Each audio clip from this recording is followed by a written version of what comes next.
G'day and welcome to the Hunting Connection podcast. My name is Zach Williams and I am your host. Here we'll connect you with hunters, fishers and outdoor enthusiasts from around the globe. This podcast will share hunting and fishing stories, including past experiences, and tackle the tough hunting stereotypes our community faces. We hope to be a positive influence to those outside the community while also having a laugh along the way. Hope you enjoy the podcast.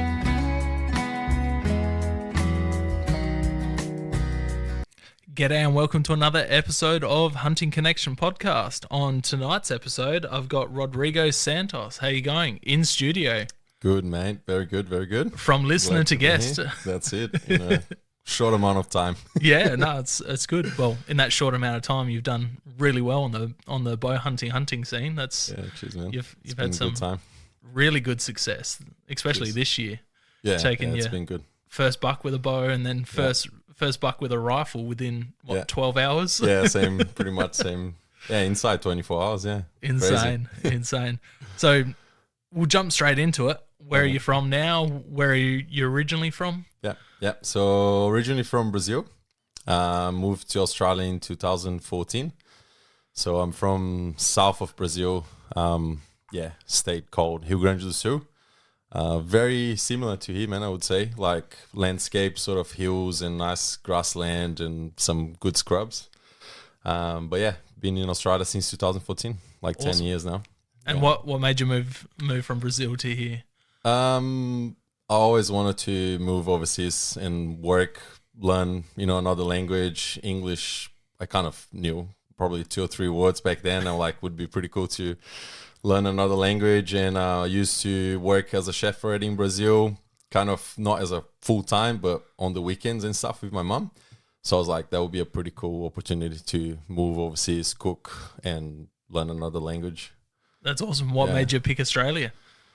Grow up surfing, hunting as well. So I was like, Australia sounds like a pretty cool spot. Be able to do both. Yeah, beautiful. So how did like the Australian hunting get on your radar while you were in Brazil? To be honest, I didn't know much about it. Like I knew it about the, all the landscape and the beautiful country you guys had here, but I wasn't really aware about the variety of deers and everything that you would be able to find in Australia. So back then was more about the surfing, like grow up surfing. Yeah, wicked. So I follow all the, WSL tournaments and stuff in Australia. So that was the main reason. But then, obviously hunting came a bit later on. But it's good, man. Yeah, beautiful. So you came over here to pretty much follow surfing and got into hunting and spearfishing. Yeah, spearfishing came first and then into hunting as well. So you came onto the podcast through a few people that have been on, Dave and Dakota, and you're a part of Golf Skin Divers. Yep. How good's that? Yeah, it's awesome, man. Yeah, I love it. So many cool people in that. Yeah, it's and awesome. I'm seeing the sticker around on cars while I'm driving around Adelaide. It's it's everywhere. It's great. It's a good bunch of lads, and that's for sure. The amount of them that hunt, is that how you got into hunting here through them, or? Not really. I was actually by myself. Like, I know Mitch from, that came here as well from Golf Skin Divers. We kind of met in a comp in KI, actually. He's a legend. He's been on a couple times now. Yeah, good guy. Have some good laughs listening to your podcast with him.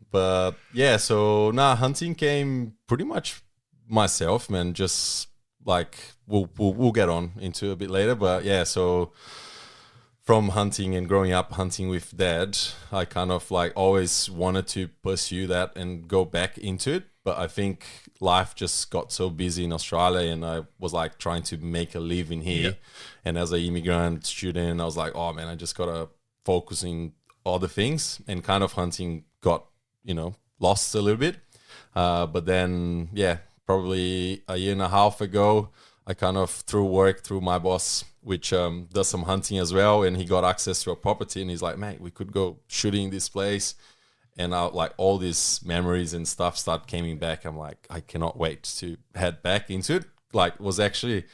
Hunting was so far away in my head in Australia. I always had this mentality of student and I didn't even know I could have, I couldn't have a firearm license before I became a permanent residency. So I was like, why bother? Like, I never bow hunted in Brazil, didn't know much about it. So I was like, I'm probably just going to have to wait until I get my residency to try to pursue a firearms license and go back into hunting. So that was kind of just stopped for a few years. But as soon as, he got this place and he was like, mate, we can go. I was like a kid, man. My eyes was just like shining and I could not sleep anymore just thinking about it. And just been going almost once a week now. So that's awesome. Yeah. And bow hunting, had that get onto your radar, and what made you pick up a bow? Yeah, so bow hunting is not really big in Brazil, unfortunately. I think comes down to hunting in general in Brazil being very restricted at the moment. Like, the only animals you can hunt there, it's wild boars. So we do have probably 7 or 8 different deer species and stuff. And in my dad's place, we've seen deer we used to hunt deer back in the day and stuff. Amazing. But by now the laws are just so restricted. So for wild boars over there, like, they're a bit, I would say, I don't know, different than here, but like they pure breed wild boar, like European wild boar, like massive gray hair, like just the most beautiful things. But I never heard about anyone getting one of them in the bow back there. I don't know, just like you hunt them with dogs. That's what we used to do. But my brother bought a compound bow like years and years ago. I was probably 12 years old or something. And I remember just trying to pull it back. And I'm like, this is ridiculous. It's impossible. Like, I can't do it. Why the heck would you hunt with this thing? It's like, it's hard enough getting the boars with the bow, like with the dogs, let alone with a bow. He ended up not really pursuing that as well. I think it was just too hard back then. But then, because I couldn't get my firearms license, I was like, I got the property now that I can go. So what can I do to go there? And that's when I was like, there's bow hunting. Like, I want to try, and got hooked pretty quickly. Yeah. It's pretty easy to get hooked. Yeah, man. And then from I trained jiu-jitsu, BJJ. So I got Jack O'Neill. Probably you guys follow each other, I think. But yeah, he is crazy onto it. Every time we catch up at the gym, he's like, mate, you like hunting, like, you got to go into bow hunting. And he just non-stop talking about it, like, it's a whole different level, so much harder and blah, blah. Like, rifle hunting will be gone once you start bow hunting. I'm like, yeah, cool, man, maybe one day. And then through him, like, I kind of got my first bow, and he took me out. It was a rabbit hunt. Awesome. So yeah, since then, just became a passion, man. That's awesome. Yeah. So your first animal with a bow was a rabbit? Yeah, it was a rabbit, probably the size of my hand. That's far better than me, man. It took me, I think, 3 years to get a rabbit with my bow. Good, man. He gave me all the tips and tricks, like, so good. He got this little place and, taking me there. All the no boots, like, socks on, end of the day, watch the shadows move like Matrix, like it nowadays is still my favorite hunt. Like, Remy Warren style SOS. It's so cool, man. Socks off socks on situation. They're so smart. Like, it's ridiculous, man. One stick you crack, they're gone. Like, it's ridiculous. So when I got the first one, even though it was like that small, looked like a rat. But we were both like hugging each other, like, man, you got your first kill. That's so wicked. I'm stoked, like, holding this mini rabbit. Yeah. Oh, that's hilarious. So you mentioned a little bit earlier that you did a bit of, like, you're a chef. Yeah. How'd you get into that? You said you worked with your mum. Yeah. So mum used to cook. So she pretty much cooked her whole life, and she used to run a catering business, doing like weddings and graduations and stuff like that. So during the week, I would study, work a 9-to-5 job just to make money, and then on the weekends and at the night times, I used to cook with her, so just help her out. And that was sort of a bigger passion than my other job. But again, like 12, 15 years ago, man, chef wasn't a thing at all in Brazil. Like, obviously people still used to cook then, but I just couldn't see me making a living. And I think the passion wasn't as big back then. Like, yeah, and then moving to Australia, that's when I was like, oh, like I can actually do this here, and just worked hard since then. And yeah, been loving it, man, until nowadays. Like I just love what I do so much. That's awesome. So do you do like an apprenticeship to become a chef pretty much? Or? Yeah. So I had to do a like commercial cookery school here in Australia. Wasn't the typical apprenticeship that, you know, you guys Aussie go through the 4-year kind of thing and you work and you study. I just had to like I was working part-time as well, but it's a shorter, it's like 2 years, and I got my Cert 4 and diploma in hospitality. But I did it pretty much because I want to get my permanent residency, but like I used to cook for years already. So I was like, oh, I'll just have to do it. I didn't really want to. Yeah. No, awesome. And you're combining both of the passions, combining your passion of cooking and your passion of hunting, and oh yeah, man, cooking you made some awesome salami the other day. Yeah, looked amazing. Yeah, I guess I'm pretty lucky to, you know, whenever I get to harvest something, I know what to do with it. That's awesome. It helps a lot. Yeah, opens a lot of possibilities. That's for sure. That's great. So we've gone down some of the rabbit hole of how you got into bow hunting. It went from rabbits. Talk about your first big game hunt. Yeah. So been going to the rabbits for a few times with Jack. Then I got another place in the hills for rabbits as well. And I was going there, like bothering this guy 3 or 4 times a week, probably. Just when I go, like after work, before work, like every day if I could. But then this other property that got access to, I knew there was goats and fallow deer there. So my first proper like bow hunting was a solo day, just myself. Went there, rock up, I think the night before, and woke up, pretty early before the sun. And just went away, man, and was actually a epic day. Like that's, I think, when I sent you that photo, I got my first goat. It was a nice billy, like nothing huge and special, but pretty good for the first billy. And then on the same day, I end up somehow crazy shooting a doe as well. Like I still haven't shot a doe with the bow after that. So my first day of chasing like bigger animals, I shot this billy. Got some meat, got the head in my backpack, and that was like early in the morning, probably 9, 10 a.m. So I'm like, I'm going to keep hunting. I remember getting the photos. As I can. Yeah, I'll send you photos like in the bush. Man, look this, I'm so stoked, blah, blah. And then kept going, was chasing some more goats that were up the hill, and the wind was pretty good, was on my face. I was going like around this hill, and the goats are just sort of bedding on the sun, and I'm going around on the right side of the hill, and as I'm walking to them, I saw this doe just feeding underneath some trees, which was like probably 25 meters from me, completely unaware that I was there. And like I was just, my heart rate was going through the roof, man. I'm like, I cannot believe it, this is happening. Wait for the good opportunity, draw my bow. It was probably about 20 meters then, and hit it on the shoulder. It felt like a good shot. Like as soon as he hit, I saw like a good splash of blood coming out. Went there, got my arrow, send you photos.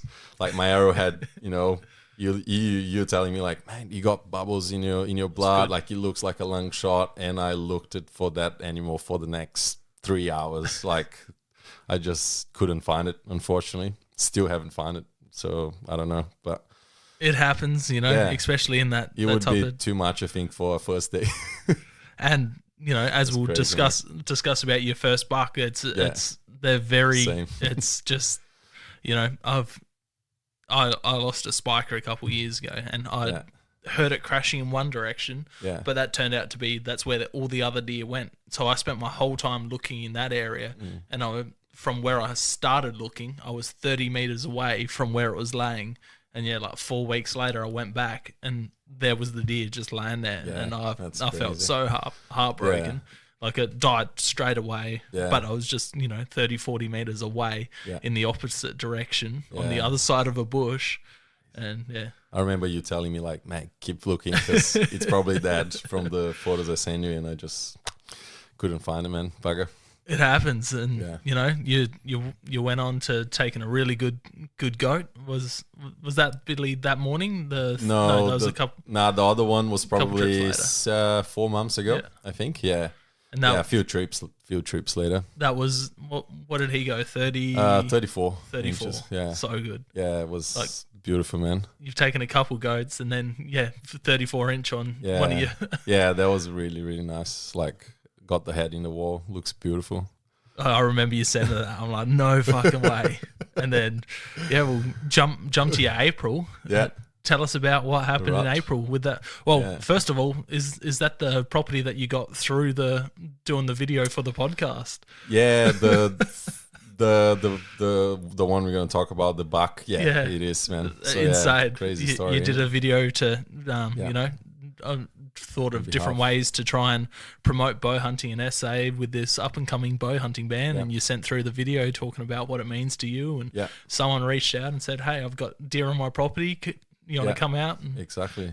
you were blown away. Oh, man, I was stoked. Yeah, it's not every day that someone tells you that, as you probably know. But yeah, this guy could become a friend of mine now. But reach out, say, hey, mate, like I saw you bow hunt, didn't know.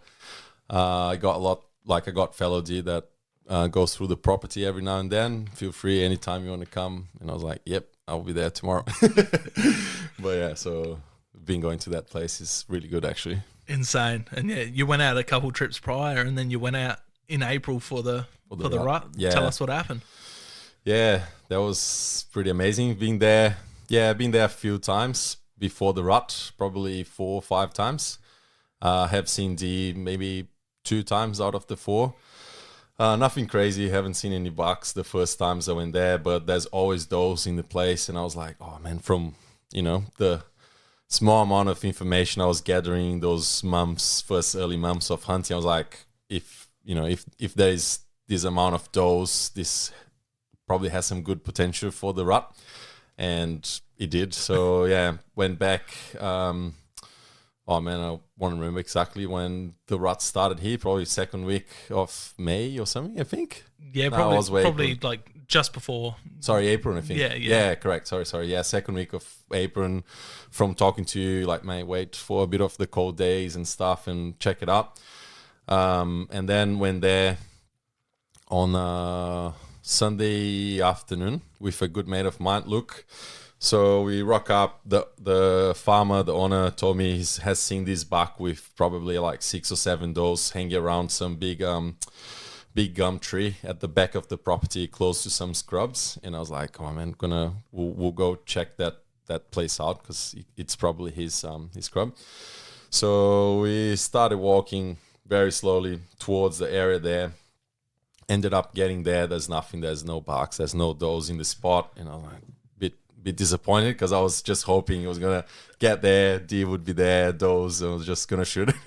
That never happens the first hunt. Yeah, exactly. It's like, oh man, I've seen the buck there yesterday. I'm like, cool, he's gonna be there, same time, same place, no dramas.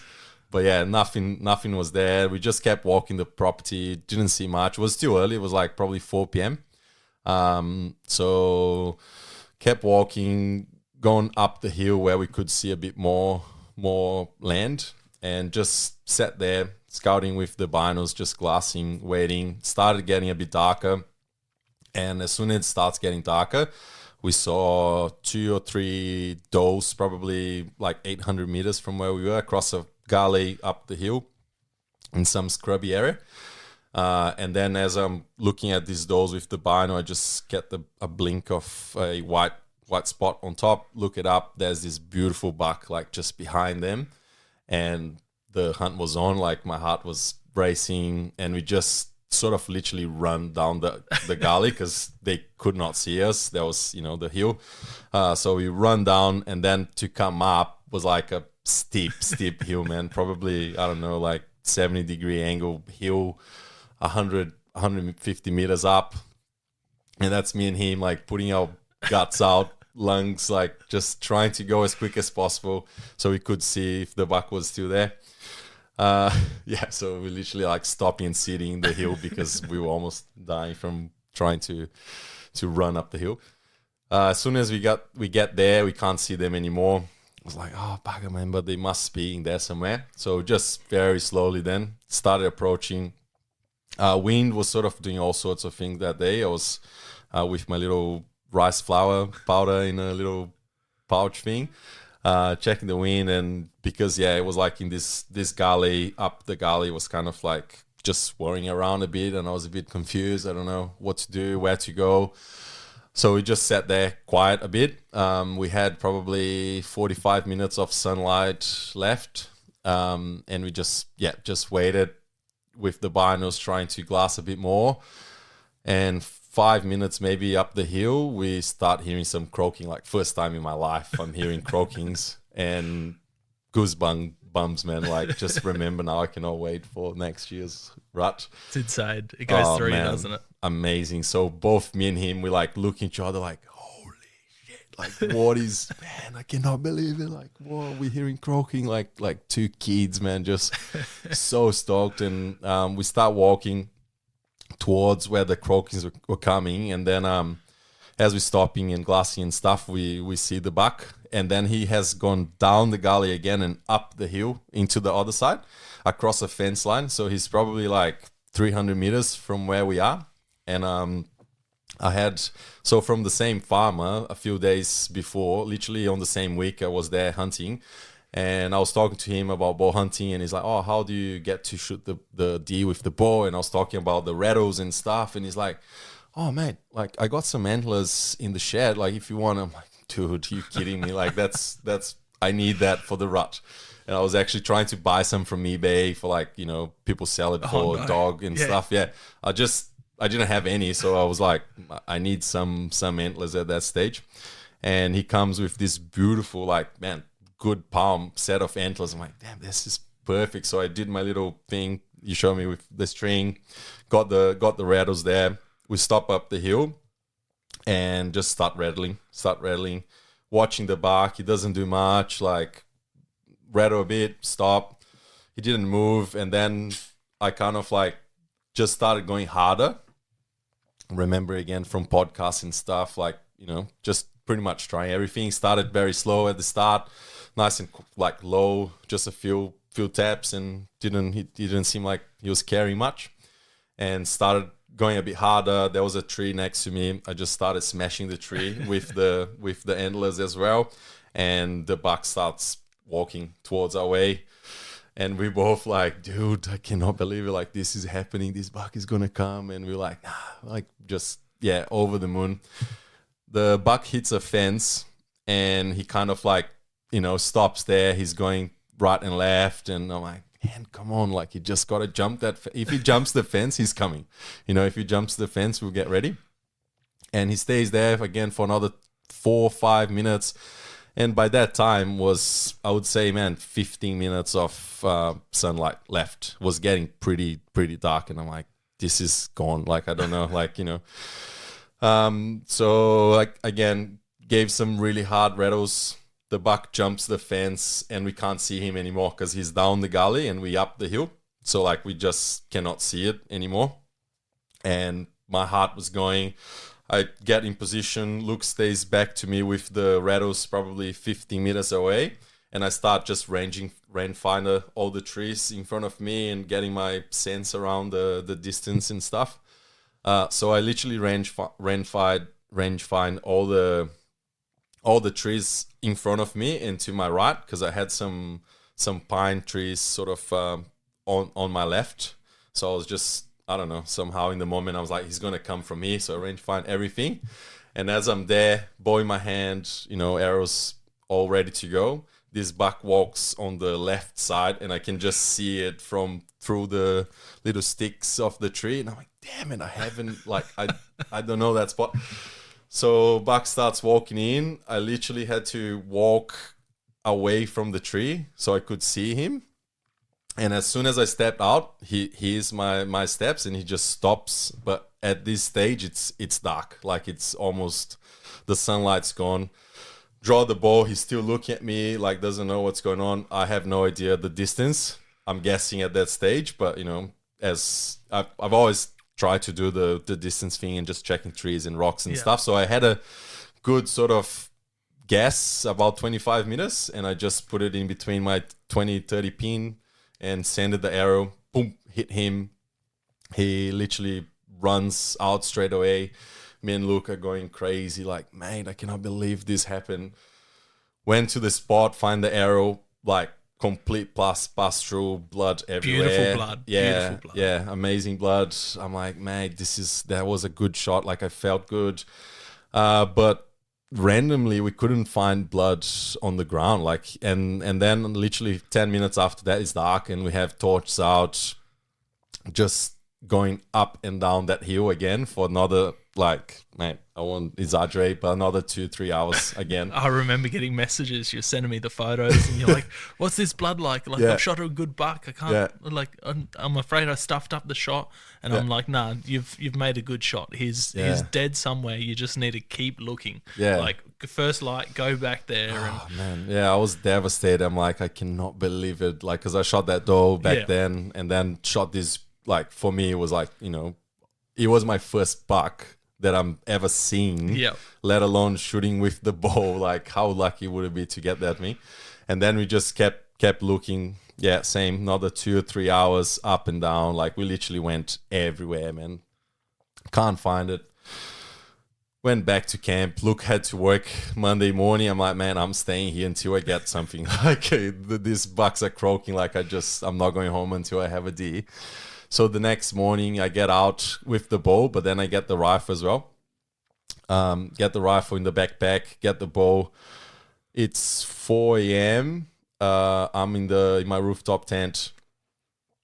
I wake up before my alarm with 3 or 4 croaks coming from different directions. And I'm like, I cannot sleep anymore, man. I'm just so pumped just listening to these croaks coming from all sorts of directions. Messages from you that morning. You're like, I'm laying in my bed. I can just hear deer all around. Yeah. I'm out getting ready for work. I'm like, God damn you.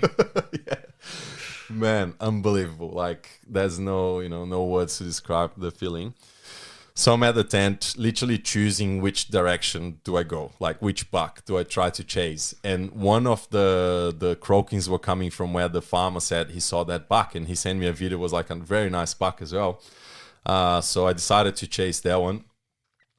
Started walking towards it, saw the buck.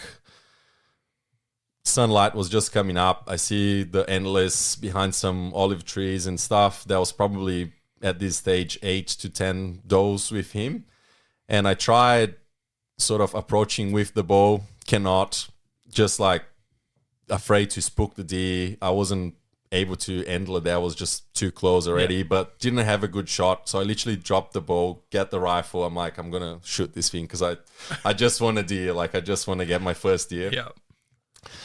As soon as I get my rifle up, some doe just literally saw me in the corner of the eye and barked, like, just, and that was the first time I hear a doe barking as well. I'm, God damn, I think it was from one of your podcasts or something. Oh no, maybe from Becoming a Bow Hunter, that he mentioned, like, if a doe barks you, just freaking shoot it, man, because she's gonna give you away every single time. And I just remember that.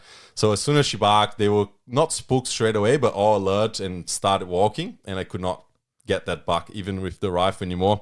Just kept following them, kept following around for the next literally probably hour and a half, trying to chase this buck, but they were disappearing. And then I would make my way up the other hill and keep trying to chase them. And I completely lost those ones. Went around the property again where I shot the buck last night. This is all before I was like, I'm gonna go in the morning and look for the buck, but because I was hearing the croaks, I'm gonna get a deer first, and hopefully I still find the odd one. So walking at the back sort of area where I shot the buck with the bow, and I hear croakings again coming from inside the scrub, and put the bow down, get the rifle, get the antlers. Just, I was solo by myself. Start rattling. As soon as I started rattling, the buck was probably 100 meters inside this scrub. I couldn't see anything, couldn't see the buck or anything. As soon as I started rattling, stops croaking, and after literally 20 seconds I see this doe running towards me, and she sees me, stops, like she literally puts the brake, and right behind her, 2 meters away, there's this buck following her, and same thing, he whoop, stops, and that was like 5 seconds that I've put it in my sight. It was 50 meters from me. I just sent it a good shot in between the eyes, man. Headshot. I was like, I'm not gonna lose this buck, and yeah, he went down. Brained him. Oh, it went down straight away. There was no mistakes on that one, and I was over the moon, like completely stoked. FaceTiming dad, my brother, like literally laying down on the ground with this buck behind me, and I'm like, Dad, look at this, man! Like, I've got a deer, and he's so happy. Like, my brother is so happy. FaceTiming everyone. That's amazing. My wife, like friends, and Luke the other day, the guy as well. After that, so farmer comes in, helps me unload this buck into a little gator, went back to butcher. So I stayed up looking for the buck from last night. Same thing, walked the spot again. Didn't spend as much time as I should probably in sunlight, because I had my deer already. I'm like, oh, I'm not going to find it. He's gone. He's probably 500 meters away. I don't know. So went back, butchered the whole thing, like get the nice, the head and stuff, everything, beautiful butchering, put the deer in my car, take it to work, put it in the chiller. That was in the morning of the next day. So the day after, in the morning at 9 a.m., the guy sends me a video. He's like, mate, I found your buck. And I could not believe it. I'm like, no way, you kidding me? And he literally zooms in this, underneath this tree, and there's just just a back tail, like a little white tail. Yeah, patch of white. And he's like, I'm 100% sure it's a deer. I'm going to go there and I'll have a look, and we'll call you again. So I'm at home, like desperate, like, cannot believe it. This is happening. He goes in, calls me from the spot. He's like, mate, this is it. Like, that's your buck. And I was about to go to work on the same time. Like, no, I'm just going to, be late a couple of hours today.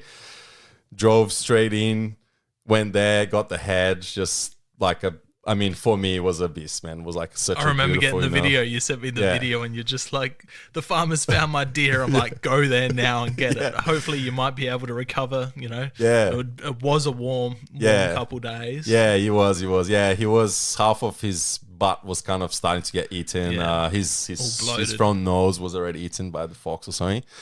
He was a bit stuffed and stiff. But yeah, it was such a beautiful head, man. Like, I got the head, got a nice, still managed to got the nice skin for a mount. So yeah, cannot wait. Should be ready. And which buck ended up being the bigger buck? The one with the bow. Insane, eh? I remember you sending me the photos of both heads next to each other, and the one you got with the bow is just an absolute beast. Yeah, beautiful. Like, it, by the taxidermy guy, he was like, man, this is an old fella, like old buck. Yeah, insane. Yeah, for again, a first deer and first deer with a bow. Didn't have any like amazing genetics and stuff on the antlers, but they were just like nice and wide and big, and he was wide and long. He was bigger than anything in this room. Yeah, just absolutely stoked, man. I cannot wait for the day I'm gonna pick up that head. That's so good. What an epic story. Your first deer with a bow and your first buck with a sorry, not your first deer with a bow, but your first buck with a bow, then your first buck with a rifle. Yeah. Within 12 hours. Yeah, pretty much. Oh, less. Less than that. Yeah. About 12 hours, because that would be maybe 6, 7 p.m. The day after, and then probably 10, 12 a.m. in the next day. What an insane story. And I remember like you called me on the way home. Well, you called me after you shot the one with a rifle. Yeah. Then you called me on the way home, and I'm like, oh, you'll turn up, like. And you're like, nah. I'm like, just go back there when you get the next chance. You'll find it. And how far did it end up being from where you took the shot? That's the worst part. I would say not even 80 meters. Yeah. Yeah. Not even. Just literally went down. There was like this V section where really hard access, some rocks and some bush, like thick bush and stuff, where I'm pretty sure went through. I probably passed it like literally next to it, like on the night, because we were trying to zigzag like Up the and whole down. up and down. So I'm sure I've passed it like, I don't know, meters from it, and I could not see it. It's crazy. You put in that good shot, it's just ran straight downhill. Yeah. And yeah, Yeah, exactly. you would have went past it. Yeah, he didn't make it to 100 meters, that's for sure. Yeah, But what an epic story. Like, yeah, it's, man. Yeah, any other buck isn't going to come as easy as that one did for you. yeah, that's it. I don't Yeah, think. just been going there ever since, and still haven't seen a buck that nice. And obviously now winter, you don't see many bucks around anymore. But yeah, I was stoked, man. And if I was hooked before that, like after that, was just like that's it. That's how I want to do this, full time. Yeah, amazing, man. Insane. You've been So bow good. hunting for 12 months. You've taken Yeah. a 34-inch goat, Yeah. a beautiful, big, old, mature buck with a bow. Yeah. Just Yeah. absolutely insane. Yeah, no. I said, you need to amazing, give man. up the bow and just stop. Yeah. You're making us all look bad. Yeah, no, yeah, I guess just I don't know, destiny, man, like something. Because yeah, as I said, I always remember best memories ever was hunting with Dad, man, and being able to harvest like deer like this, with big antlers and stuff, was something that we would just watch on the TV. Like even the deer in Brazil, they would have very small antlers. If you're lucky, they sort of deer's called pampas. I don't know if you pampas deer. The one we can find in our state, so they're pretty small. I would say like smaller than a fellow. Yeah. So are they similar to like a roe deer? Or? Yeah, I would say like a roe deer. Yeah, very similar. So for me, getting a buck with those pair of antlers was like something out of a dream, man. Yeah. Like I said, wait till you get onto a red or a samba. Yeah, I It's- cannot wait, man. I've been dreaming about that day. Yeah. Wait till you hear a red roar compared to Oh. a fallow Oh, man, it must or be a samba, incredible. Yeah. a samba bark instead Yeah. of a, Yeah, that a goes fallow. through you. Yeah? That's insane. Yeah. You feel it in your core, like Yeah, nice. your bones feel it when they bark. Cannot wait. Yeah, hopefully can get that sometime soon. You will. You're looking at doing a trip for samba. Yeah, man. Yeah, I would love to. Probably before the end of the year.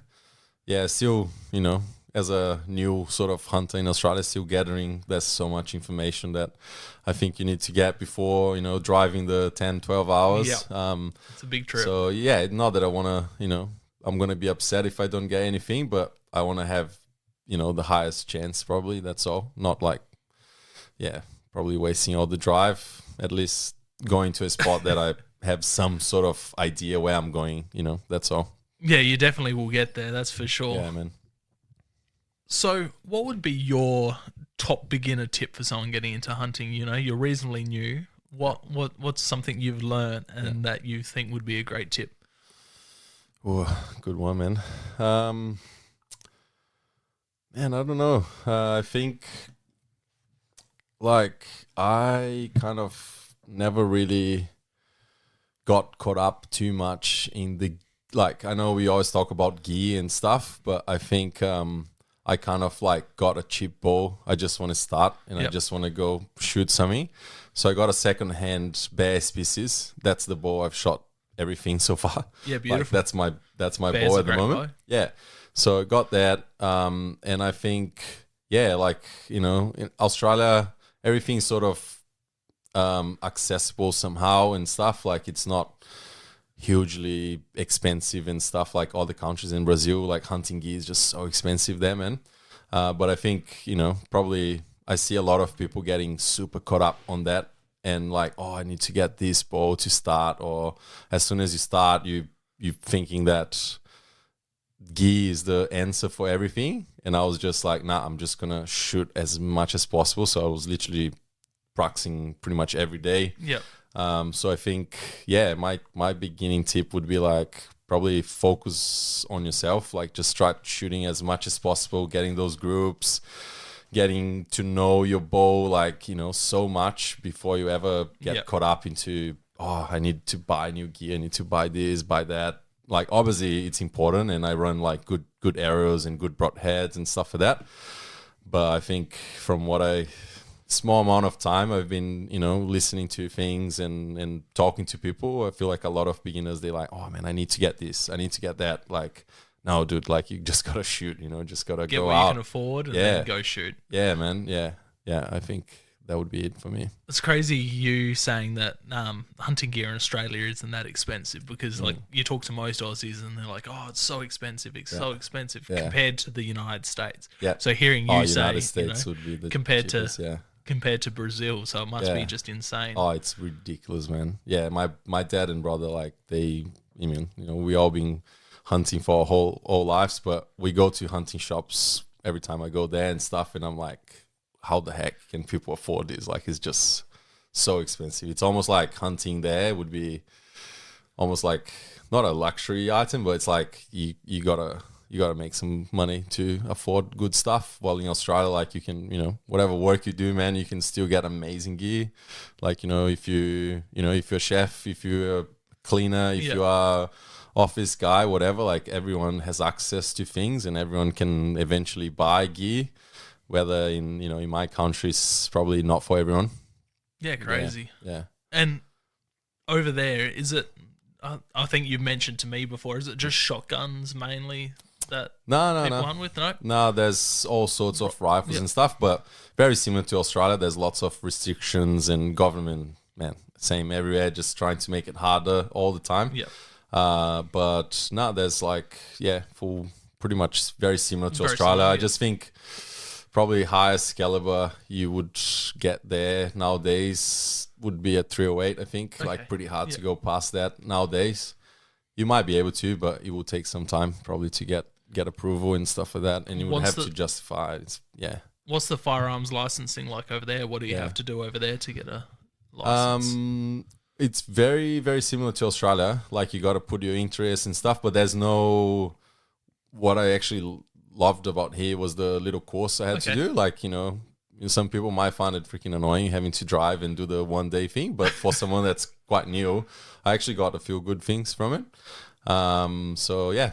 But apart from that, very similar. Like, you would register your interest, you're gonna wait months and months, and then you're gonna, they're gonna run a police check and stuff, and it depends what you want it for. Very similar to here. Like, over there, you can have guns for safety purpose. So like, you're allowed to have, I think, 2 pistols per person that you can literally have it in your car.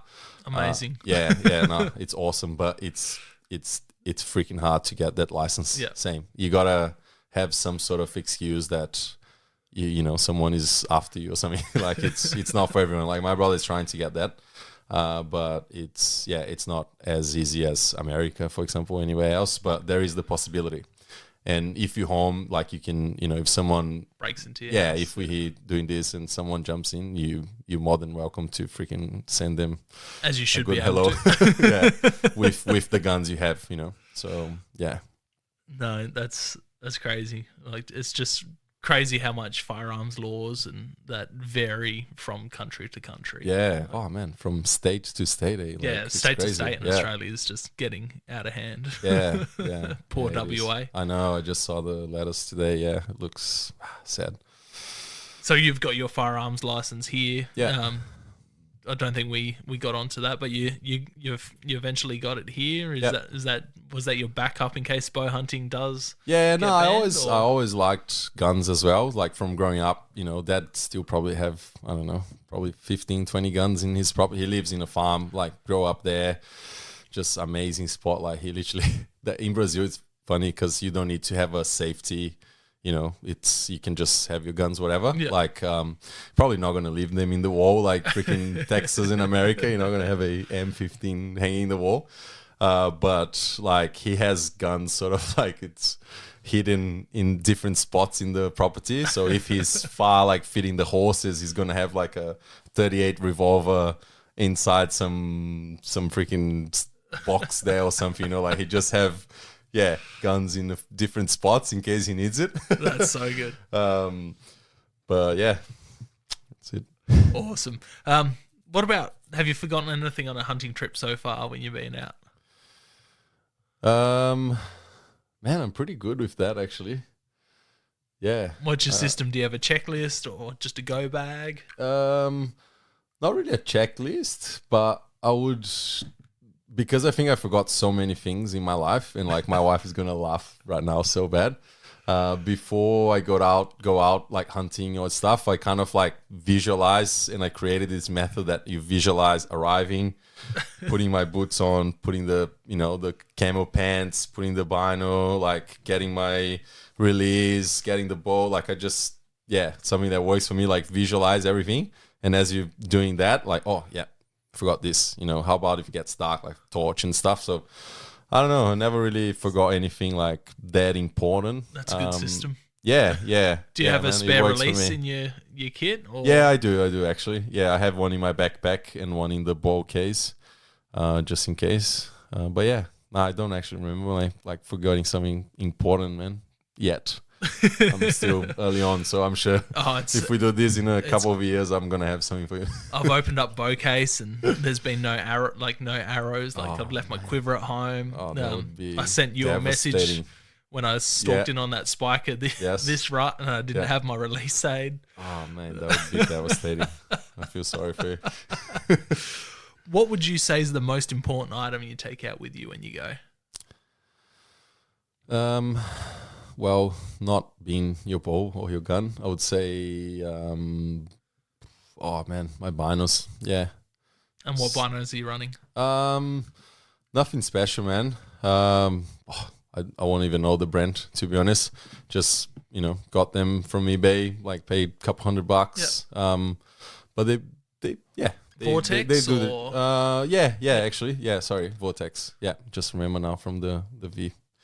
Like nothing crazy special or anything, man. But they're a good pair. Yeah? They seem to be the most common answer for people to get. They do the 4 or 5 different ranges. So definitely like would be nice to upgrade that sometime soon. But for now, they're doing the job. What about sketchy or dangerous thing? Like anything back home in Brazil? Like have any sketchy hunting experiences chasing pigs with dogs? With the dogs. Man, not that let me think. Not that I remember myself, I think, but like, I don't know if I can do that, but my brother has a pretty good story that I can tell you. We'll have to get him on when he comes to Australia hunting. Yeah, there you go. Yeah, like full on like chasing pigs and ends up in this like mountain lion sort of cave smelling mountain lion piece, and crazy one. But I wasn't with him on this, so yeah. Oh man, just like boars, they're just aggressive in general. So, if you get too close, we usually would literally 70% of the time you'd kill them with knives. Yeah. So like you get as close as you can after they're all tired and wear out from the dogs, just, doing their thing. You come in and put a knife, straight in the heart.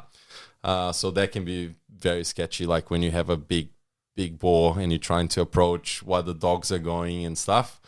That would be my biggest memory, like getting close to these boars, man, when the dogs are still going, and you even though you have a revolver like a 357 Magnum or something on you, it's a bit sketchy to shoot it because the dogs are all around, and just like there's when we used to go out, there's probably 3 or 4 hunters and 15 dogs, man, like 17, 18 dogs. It's so good. Like I cannot wait to go back and go again. But yeah, like the boss can be very aggressive, man. So is it kind of like jungle environment? Because that's what I'm picturing. You say Brazil, I'm thinking like thick green vegetation. Yeah. There's like lots of open grass as well, but they tend to stay like in the thick scrub, sort of mud terrain. But it's not like Australia, like that clean mud where there's nothing. It's actually like big spiky things, and it's just mud like underneath. It's sort of this vegetation we have, so you're gonna find like probably 100 meters or 200 meters of this sort of mud terrain, but the spikes like it would be probably like 1.5 meters tall, and they're inside there. So sometimes from a hill you'd see the thing moving, you can't even see the boars, but like the inside, and the dogs would just full trot chase them. And something else you said there, mountain lions in Brazil.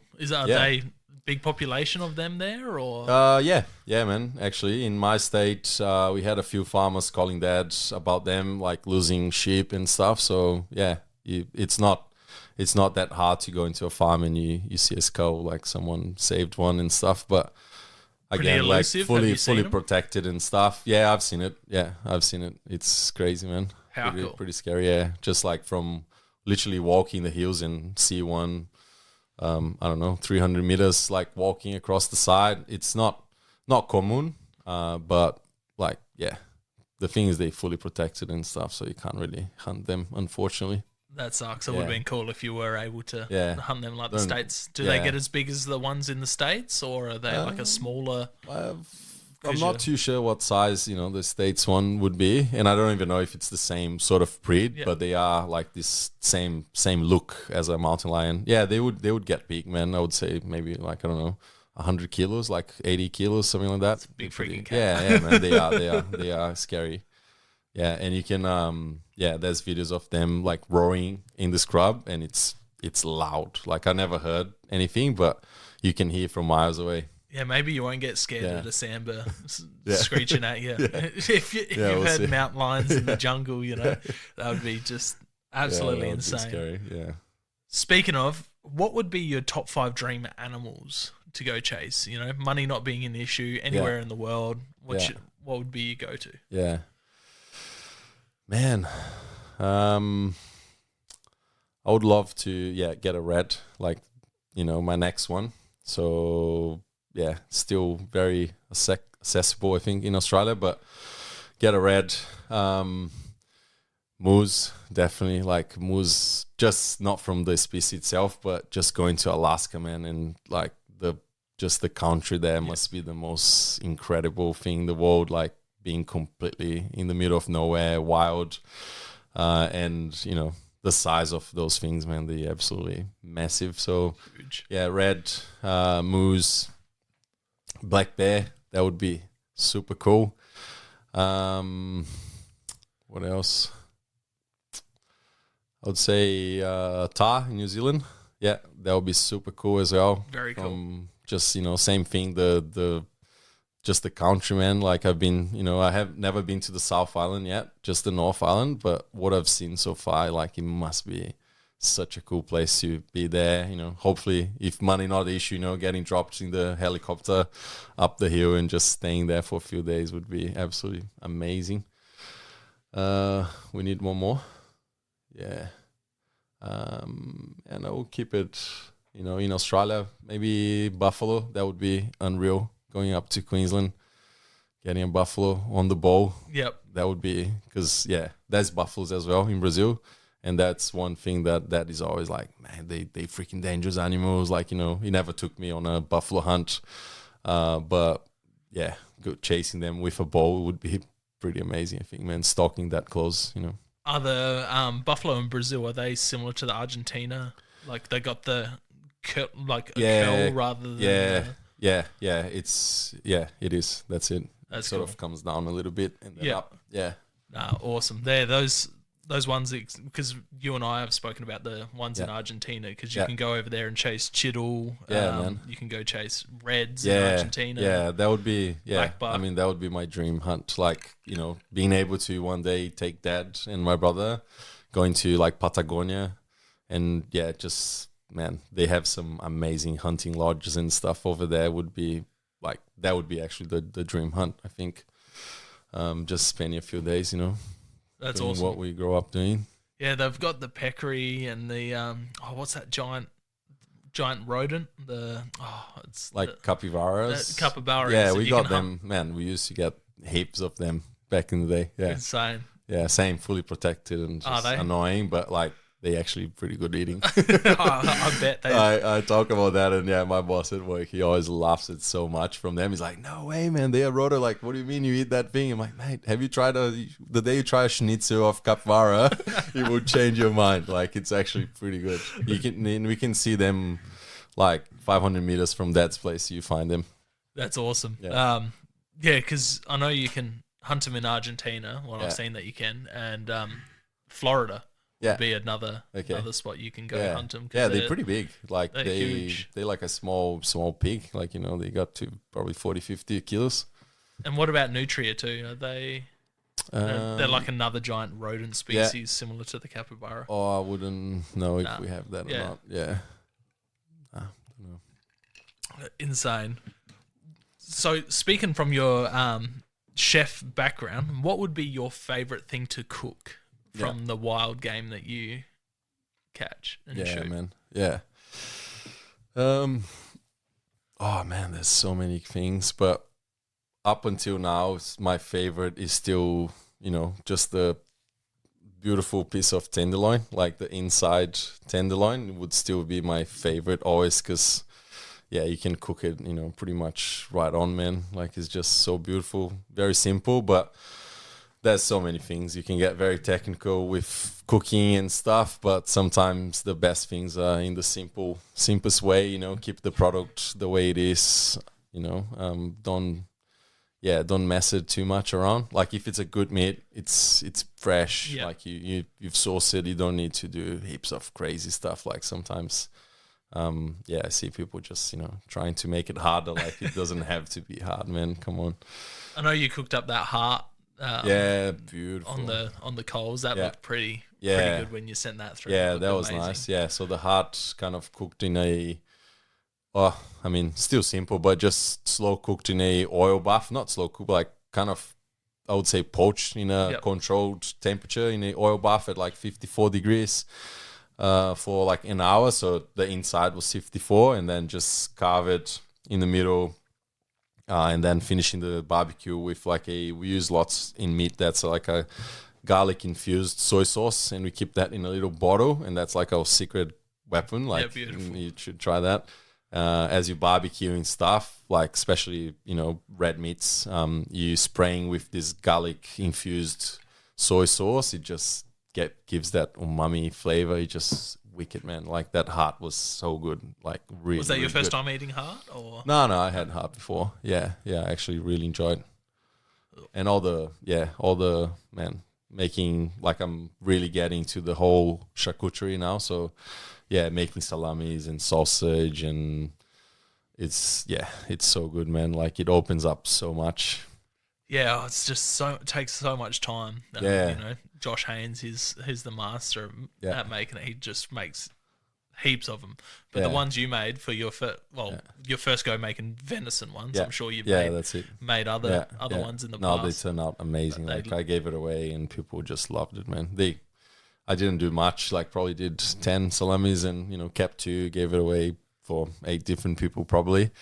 But yeah, amazing. Like, as you're saying, it is quite hard and stuff, and I'm lucky on that sense that I have all the equipment at work, and I can use it and stuff, so it makes it easier. Like, you having a commercial kitchen. Like, I could not do it salami at home as well. Like, you gotta have good equipment. It just makes it so much easier. Like, you having to cool down the meat and put in the freezer and then grind it and stuff. Like, at work, we would have a blast chiller that's literally a freezer that's minus 50 degrees. So anything you put there, it's frozen in like 2 minutes. Yeah, crazy. So like, I can put the mince in there, 1 minute, take it out, it's almost starting to freeze, put it through the grinder, put it back there. I just have all the equipment. Like, it makes it so much easier. Yeah, that's the only trouble with like salamis and metwursts and that they take so long to make. Yeah, man. But they go so quick. Oh, yeah. Jerky's the same. Oh, jerky's ridiculous. The amount of time that it takes to go into it to make it compared to the time it takes you to eat it. It's crazy, yeah. I did like a whole leg of this buck on jerk, and I looked at, and it was a lot of jerk. I'm like, man, this is amazing. I'm going to have jerk for months. And dehydrated, it turned into this little, fuel packets. They were gone in 2 weeks. I'm like, damn, that's why it's so expensive. Like, the yield is ridiculous. You get nothing from it. Time. So good though, like, fucking love it, like, absolutely love it. And as you eat jerky, it's, it kind of like expands in your stomach, I think. So it's like, it fills you up, but yeah, the yield is not great. Time versus reward, that's the worst bit on all of those. Yeah, and the salamis as well. Like, you can trial and stuff, but there's some certain rules, and you probably know that you got to follow and stuff. And doing it at home, depending on what you're doing, like, you can screw it up big time as well. So you probably want to, not that you can 100% do it at home, but just try to research and the best way is getting someone that have done it already and knows what they're doing to help you out. Because if you're just looking for information in the internet, there's so much stuff that's like, it's like anything, there's miscommunication and misinterpretation of everything. So if someone, a mate of you or someone that has done it can guide you in, that's 100% what you should do. Yeah, there's a few websites you can go to and companies that I've just had a complete mind blank of the company, but there's a company in Victoria, My Slice of Life. Okay, They sell all the we have all the Master Butcher here in Adelaide as well. I don't know if you heard about them. Yeah, Master Butcher. Yeah, you got everything down on you need. Port Adelaide. Port Adelaide way. Yeah. So there's lots of stuff, but check out My Slice of Life. Nice. In Victoria, they've got an online store and they sell all the minces, sausage fillers. Yeah, awesome.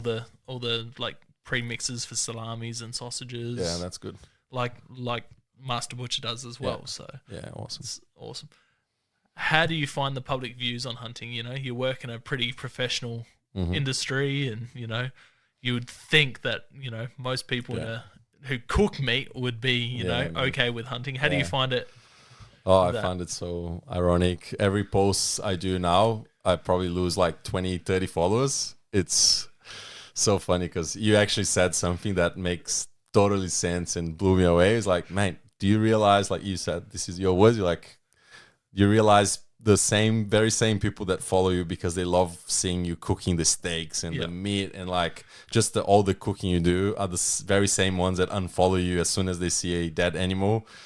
That's like, man, it's so ridiculous. Like probably, I don't know. People don't understand that there is a process and the animal needs to die for you to eat. You know, like it's just as simple as that. But people just used to going to restaurants and having an amazing venison steak and they're like, oh wow, this is so good, I never tried a venison. But then they see a photo of someone with a beautiful buck and they're like, oh, poor animal, I'm gonna unfollow you.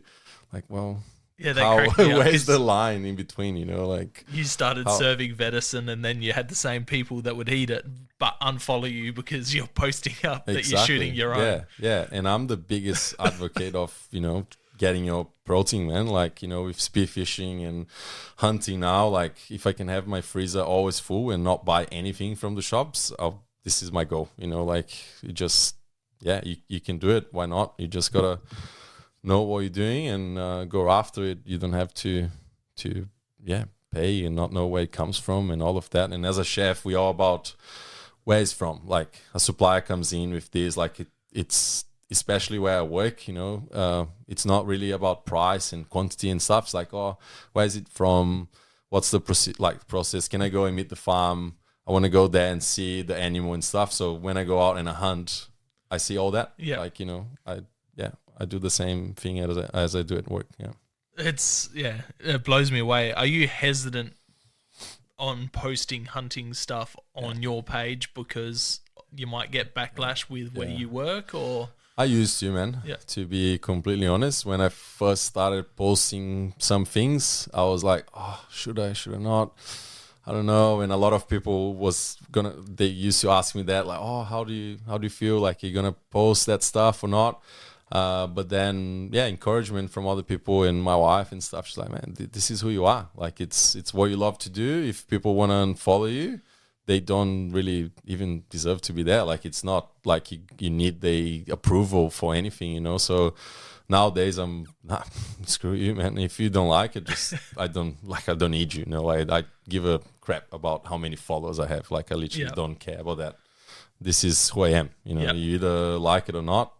I'm sure you're still having a steak for dinner. So like, I don't know. That's insane. Yeah, I feel pretty cool now, man. I don't care. It's what I do. Do you take inspiration from any like wild game cooks in Australia? Because we seem to have more. Like, I've had Jason from Hunt Catch Cook on. He's not a chef, but he's a wild game cook. So he's done a couple of the cookbooks, and then you've got Ross O'Meara down in Victoria and a few other guys.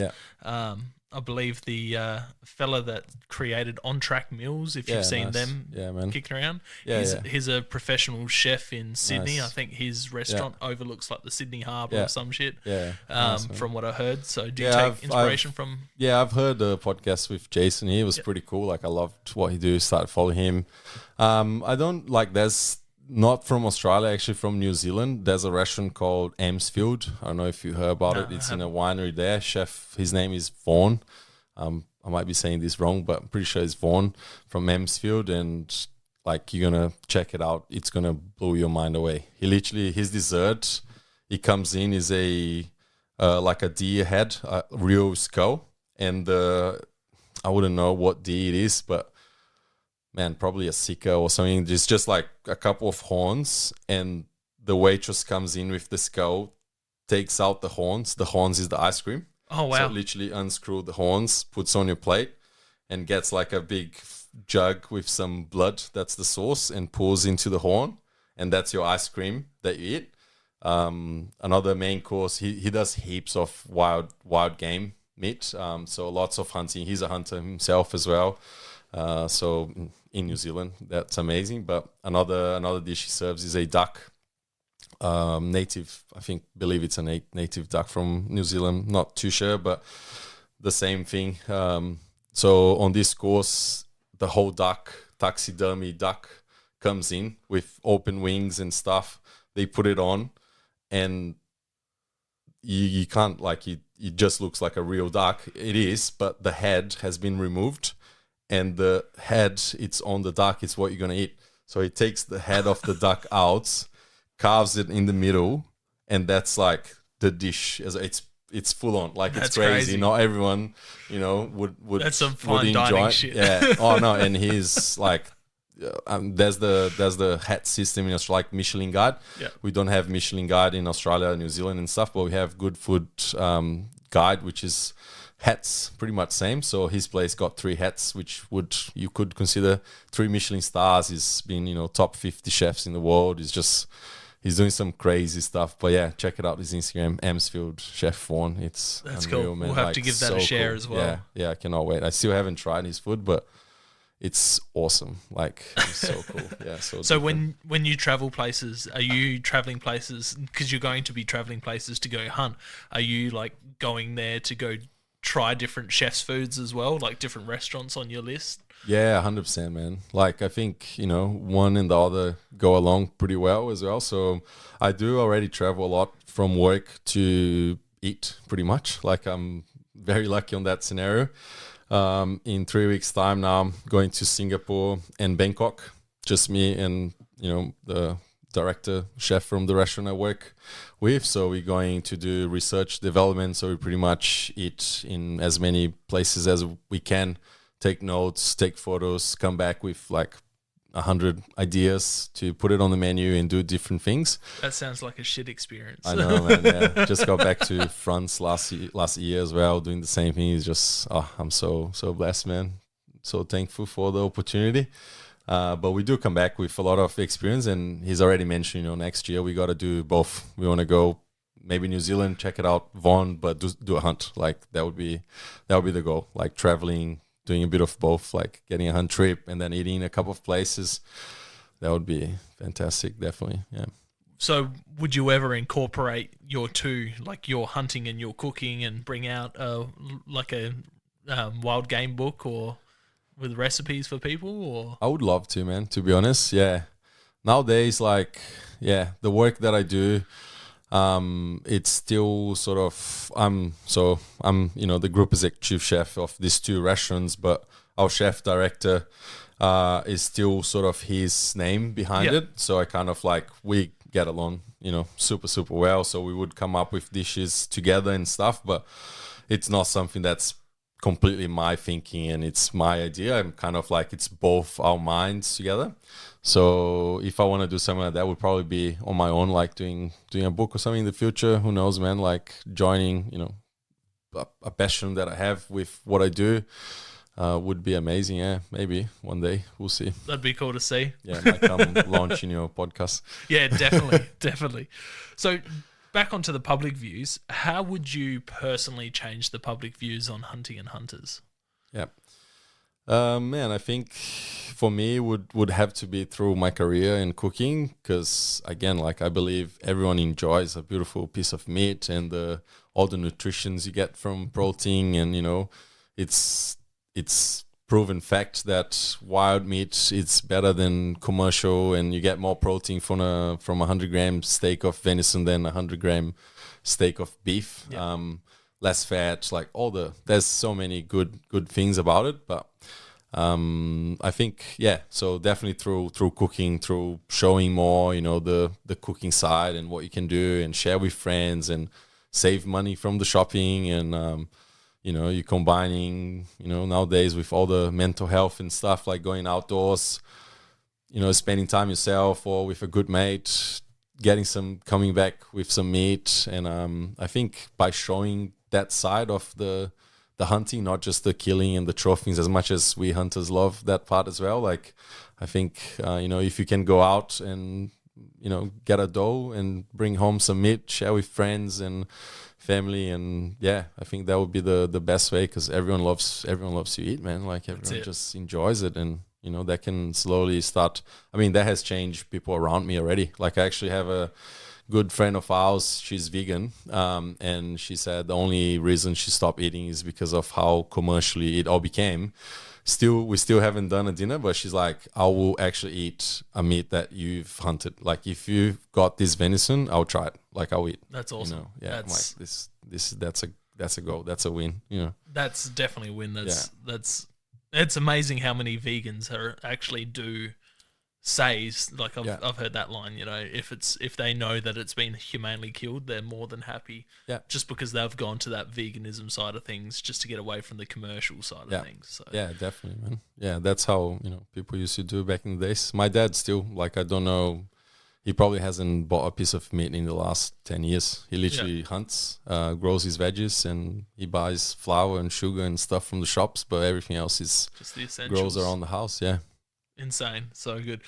Asked Jason very similar thing, as he comes from the cooking background, and you said that you would like to, combine the two to, try and change the public views. Would you do something like MasterChef or like one of those cooking TV shows to try and put, like, hunters on a better stage? Or 100%, man. Yeah, I definitely would. Just need a invitation for that, and I think I would go for it. Yeah, why not? Because I don't know, just feel like Australia has so much potential, has so much good game meat here, and just slowly gotta start switching that, and showing people that you can do it humanely. Like, you can, you don't need to cause harm to any animal. You can just put it out in a quick way, whatever, take some meat home, share. And that was one good thing about, like, Meat Eater, and then the Australian series that came out on Binge, The Season. Did you watch that? No, that's very, very heavily based on, like, the cooking side of things. It's nice. It's really good. I mean, my really favorite program, Meat Eater, like, just amazing. At the end, there's always a cooking, and that's all about. That's what it is. That's it. And finally, what is hunting to you? Oh man, hunting it's a lifestyle. Like, it's enjoying the outdoors, man, clearing your mind, forgetting about all the dramas and business of life, like all the, I don't know, man, it's like, it's a bit cliche we say that, but it's like our therapy. You just, man, you go out, you get fresh air. So and you get to bring meat home. Like, it's just, for me, it's a lifestyle. It's like it changes the way you are. It changes the way you look into nature. Like, you appreciate nature. You appreciate the creatures. Like, a lot of people see hunters as, the bad guy that just kills the animal. And again, like, I've heard people saying this, but it is the very actual true. We love those animals. Like, man, it gives me goosebumps right now just talking about a deer. Like, I just love seeing deer. Yeah. Like, I love how, we love them. We learn about them. You see them throughout the whole year, like, and you care about them. Like, you probably wouldn't shoot deer until they all gone. Like, so yeah. Yeah, that's that. What about, like, has hunting changed your perception on food? Like, because you were a chef before you were a hunter. Has it changed your, like, views on food as well? Or? I think, man, I grew up sort of hunting already, so I've got grown up in a family that we would eat a lot of Dad's hunting meat. So hunting was always just part of what we eat. Like at dinner time, you'd have white boar, you'd have capybara, you'd have like armadillos, like you'd have all sorts of different animals, like wild pigeon, pasta, quail, just everything. Like I don't really remember much Dad buying meat from the butcher. Like I grew up.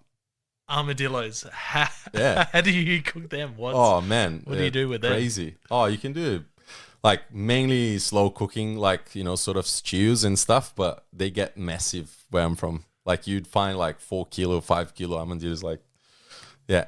I seen one in Mexico, and that's probably the only thing that crossed my path that I didn't think about eating. Yeah, man, we do eat them. Yeah, that's cool. It's crazy. Yeah, like we've multiple times. That's awesome. That's so cool. That's blown me away. Hunting is just been on me since very early days, man. That's awesome, man. Appreciate you coming on. If people have enjoyed what they've heard and want to check out what you do and follow your hunting adventures and your cooking adventures, where can they find you on social media? Instagram, Facebook. My Instagram is Chef Rodrigo Santos. Facebook Rodrigo Santos probably. Yeah, that's about it. Awesome. Well, I'll put them all in. I'll tag you when this comes out. It's Sunday night. Yeah. This is coming out Tuesday. Awesome, man. Nice and quick. It's good. Yeah. Thanks for having me, man. That's been a pleasure. Yeah. Since I started hunting, like I've got so much information from your podcast and others in Australia. It's just I think without you guys it would be really hard for the newbies like me to get started. So yeah, thank you for what you do. I appreciate you listening, and I appreciate you. You reached out and you asked lots of questions, and then seeing your success. And then once you started telling me about growing up hunting in Brazil, I'm just like, dude, you have to come on. And you've just had an insane 6 months. Yeah. Which you've been able to tell a few good stories, I'm very, very, very blessed, man. Very good. Being able to get a few personal bests that you're not gonna better in a while, and if you do, you need to put down the bow and just give up. Yeah, exactly. That's every time I tell about that story off the back, I'm like, me and Luke, we're like, man, do you realize that this is probably not gonna happen for I don't know how many years now? Like, it's crazy, bro. But who knows? Maybe next year get another one. If it does happen, man, congrats. I can't wait to hear and see. And, hopefully we get out on a hunt soon. We've been talking about it for a while. 100%. Yeah, man. Just need our schedules. Chasing some good old billies again. Yeah, man. It's been a while. I'm keen as. That's cool. Anyway, Rodrigo, thank you very much for coming on. Thank you, man. Easy, mate. Cheers. Thank you for joining us on another episode of Hunting Connection Podcast. We hope you've enjoyed our discussions and gained valuable insights into the world of hunting, fishing, and the outdoors. To stay connected with us and never miss out on an update, please be sure to follow us on social media, all at Hunting Connection Podcast. We appreciate your support and would love for you to share the podcast with your friends and family. Don't forget to tag us in your hunting photos on social media and let us know about your experiences. Your feedback is invaluable to us, so please take a moment to subscribe, rate, and review the podcast. Together, we continue growing and delivering more captivating episodes for all hunting enthusiasts. Stay connected, stay informed, and keep pursuing your passion for the hunt. Until next time, happy hunting.